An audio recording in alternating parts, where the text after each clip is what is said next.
So top of the list in the Yahoo Memorable Moments as decided by the GB public is Kelly Holmes. And who can forget Kelly Holmes in Athens 2004? She'd had a illness, injury, bad performance running up there for about 5 or 6 years.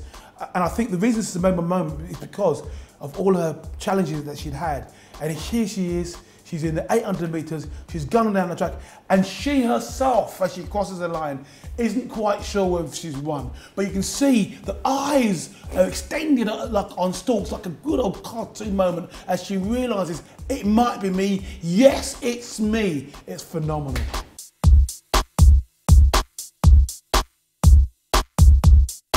Number 2 is Chris Hoy, just a couple of percentage points behind Kelly Holmes. Again, I think it's just a phenomenal feat to win 3 Olympic golds in one foul swoop.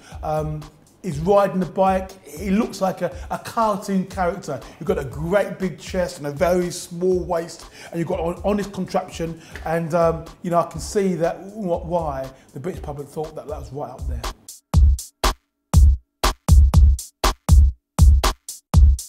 For me, Sir Steve Redgrave has got to be Britain's greatest Olympian, and we've had some great Olympians.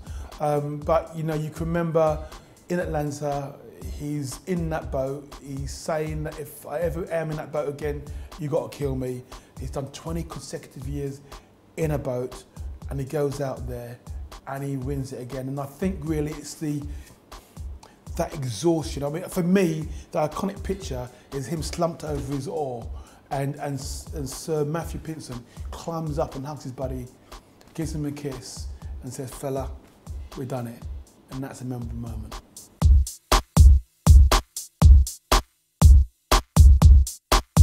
Linford, the public said that Linford was the 4th most memorable moment in 1992. And love Linford. I was a little bit surprised. I mean, I could have think of a few others put up there, but you know, I think Linford was an iconic athlete. He was one of those athletes that came to sport late in life.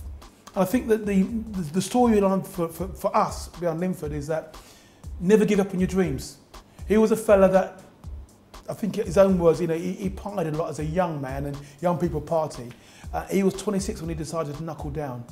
European champion, Commonwealth champion, world champion, and then Olympic champion in 1992. And so a phenomenal memorable moment for him and for us who recognise that actually you can make it again later on in life.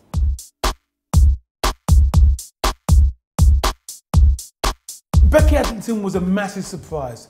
A young kid bobbing along in the water. No one knew who she was the very first time because she was bobbing along in the water. She pops out of the water and you know, she celebrates. But by the second time around, we were expecting it. We expected it. She went out and delivered. I think she's number 5 on the all-time list.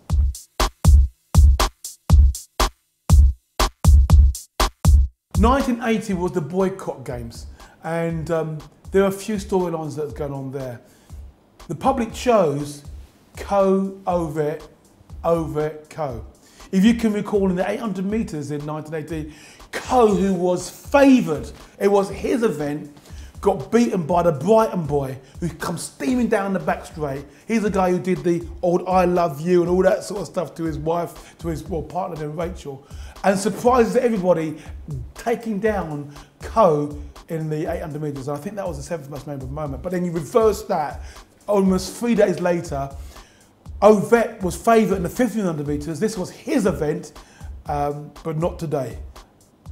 A Co, whose any superlative would not be wasted upon him, chose the 1500 metres to get his revenge and came back and pumped it up along the line.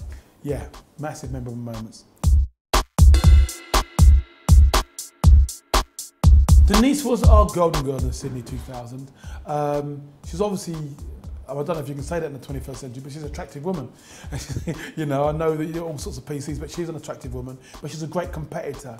And she went out there in Sydney with a big weight on her shoulders because expectations were there for her. But she went out and she delivered, and you could see almost, it looked like a relief in her mind that she delivered on a promise that everyone else had made on her behalf.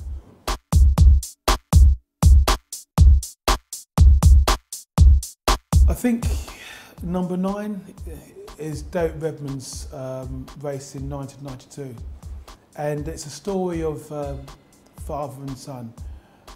Now, the women love it, but I think any man that has got a son and knows that very special relationship and that bonding with your son can empathise when a father sees his son trying to endeavour to be the best they can possibly be, and also suddenly it's hampered. And if you can recall, Derek pops his hamstring in that semi-final. He's going back to the back straight. He jumps up in sheer pain and decides to go on. And his father comes out of the crowd, and as only the father can, wraps his hand around his son and says, "Son, you don't have to do it. You don't have to do it." And his son, with his tears born, says, "Dad, I do, I do." And then father says, "Son, if you're going to go through it, I'm going through it with you." And I think that's the moment. The fact is that we know that as fathers, we give our lives for our children, but especially for our sons. And Dad said, "I'm taking you across that journey. I'm going to go through it with you." And it's a memory that's indelibly inked in our minds.